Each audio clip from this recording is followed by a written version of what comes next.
गुस्ताखी माफ हरियाणा में आपका स्वागत है।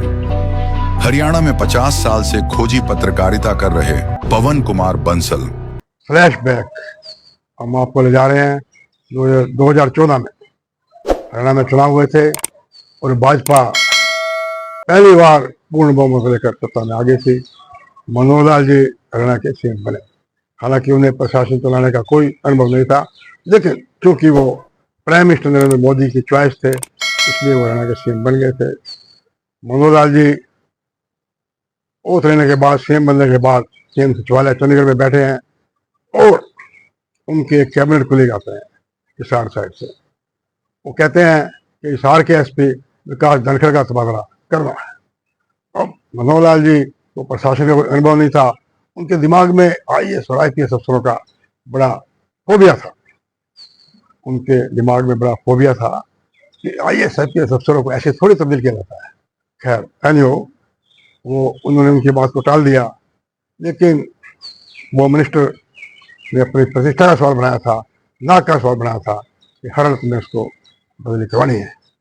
तो उन्होंने अपना आग्रह फिर रिपीट किया और तब तक सीएसपीएस वगैरह जो और अफसर होते हैं, सीएम का अमला जो उनके आदेश को इम्प्लीमेंट करता है, वो हुड्डा साहब के टाइम का ही था, वो अभी नया नहीं बना। जब मिनिस्टर ने काफ़ी दबाव डाला तो मनोहर लाल जी ने एक पुराने अफसर को ही कहा तबादले के लिए। उस अफसर ने आधे घंटे के अंदर ही एसपी का तबादला आदेश जारी करवा दिए, लिख दिया कि वो अपना चार्ज छोड़ दें, उनका जो उनकी जगह जो एसपी लगेगा उसको बाद में नियुक्त किया जाएगा। और जब मनोहर लाल को पता लगा, मंत्री तो बड़े खुश हुए कि उनकी प्रस्टी पूरी हुई, एसपी का बदली होगी, लेकिन मनोहर लाल जी हक्के बक्के रह गए। उनके दिमाग में बड़ा फोबिया था, अरे कहने लगे ऐसे आईएएस आईपीएस अफसर तबादला किए, कोई लफड़ा होना जाए। तो बाद में उन्होंने इस मामले में सतर्क होने का फैसला किया। चलो, ये तो एक किस्सा है। उसके बाद तजर्बा तो बंसल को भी नहीं था जब सीएम बने, लेकिन बाद में वो सीख गए थे और एक कुशल प्रशासक और विकास पुरुष के नाम से जाने गए। लेकिन मनोहर लाल के इनएक्सपीरियंस, अक्खरपन, अहंकार और मोदी के संरक्षण की वजह से पूरे प्रदेश ने करीब 2.5 साल उनको झेला।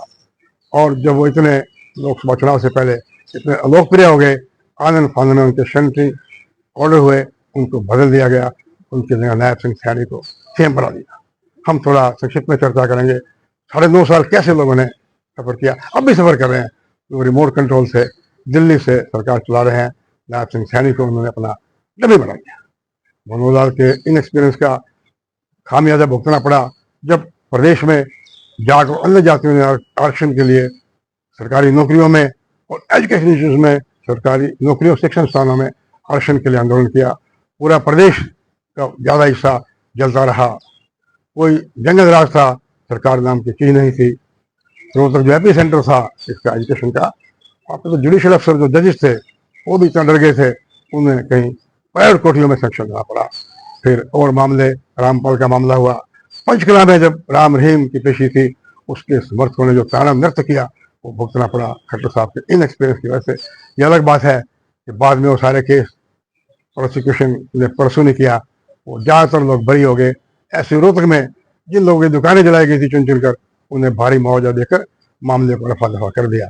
खट्टर साहब के समय में बिना खर्ची, बिना पर्ची का राग लाते रहे, लेकिन पहली बार हरियाणा के इतिहास में एचपीएससी दफ्तर में डेप्टी सेक्रेटरी करोड़ों रुपए और टेंडर एग्जाम की आंसर शीट के साथ जो प्लेन थी पकड़ा गया। एक वीडियो आया, जो लोग बात कर रहे थे जिसमें मनोहर के करीबी किसको नियुक्ति देनी है। खैर वो मामला रफा दफा कर दिया। ऐसे बहुत से मामले हुए 9.5 साल के कार्यकाल में। खट्टर साहब में अहंकार आ गया। कभी कोई कहते पर्चे से किसी का गला काट लेंगे, और लोगों को एक महिला ने कहा दरबार में पेश हुई, कहने लगे इनको बाहर फेंकवा दो, ये तो जो पेश हो रहे हैं ये विपक्षी आदमी हैं, पुलिस से इनकी पिटाई कराओ।